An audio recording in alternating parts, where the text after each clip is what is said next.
മലപ്പുറം എടക്കര മുത്തേടത്ത് സ്ഥാനാർത്ഥി കുഴിഞ്ഞു വീണു മരിച്ചു. മുത്തേടം പഞ്ചായത്ത് 7-ാം വാർഡിലെ മുസ്ലിം ലീഗ് സ്ഥാനാർത്ഥി വെട്ടത്ത് ഹസീനയാണ് മരിച്ചത്.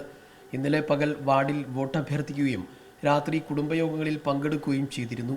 തുടർന്ന് വീട്ടിലെത്തിയ ഹസീന കുഴിഞ്ഞു വീഴുകയായിരുന്നു. ഉടൻ തന്നെ എടക്കരയിലെ ആശുപത്രിയിൽ എത്തിച്ചെങ്കിലും ജീവൻ രക്ഷിക്കാനായില്ല. രാത്രി 11:10 കൂടിയാണ് ഈ മരണം സംഭവിച്ചത്. 2000 മുതൽ 2005 വരെ മുത്തേടം ഗ്രാമപഞ്ചായത്ത് മെമ്പറായിരുന്നു. പായിമ്പാടം അംഗനവാടിയിലെ ടീച്ചറാണ്. ദീർഘകാലം സൗമ്യമായി ഹിന്ദിയോടുകൂടി മാത്രമേ ടീച്ചർ നാട്ടുകാരെ കാണാറുള്ളൂ.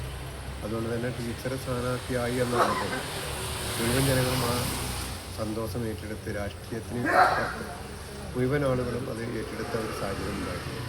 ടീച്ചറുടെ വിയോഗം, ടീച്ചർ മൂത്തേടത്തെ വനിതാ ലീഗിൻ്റെ പ്രസിഡൻ്റാണ്, മൂത്തേടം അർബൻ ബാങ്കിൻ്റെ ഡയറക്ടറാണ്. അപ്പോൾ രാഷ്ട്രീയ സാമൂഹ്യ രംഗത്ത് നിറഞ്ഞു നിന്ന് പ്രവർത്തിക്കുന്നൊരു മകൻ. അതുകൊണ്ട് തന്നെ അദ്ദേഹത്തിൻ്റെ അവരുടെ നഷ്ടം ഒരിക്കലും വാക്കുകൾ കൊണ്ട് പറഞ്ഞു നേട്ടാവുന്നതാണ്. അതുകൊണ്ട് പായിമ്പാടം അംഗൻവാടി അധ്യാപികയാണ്. 2000-2005 കാലഘട്ടത്തിൽ മുത്തേടം പഞ്ചായത്ത് അംഗമായിരുന്നു. മുത്തേടം അർബൻ ബാങ്ക് ഡയറക്ടറും മുത്തേടം പഞ്ചായത്ത് വനിതാ ലീഗ് പ്രസിഡന്റുമാണ്. മൃതദേഹം മുത്തേടം കുറ്റിക്കാട് ജുമാ മസ്ജിദിൽ ഖബറടക്കി.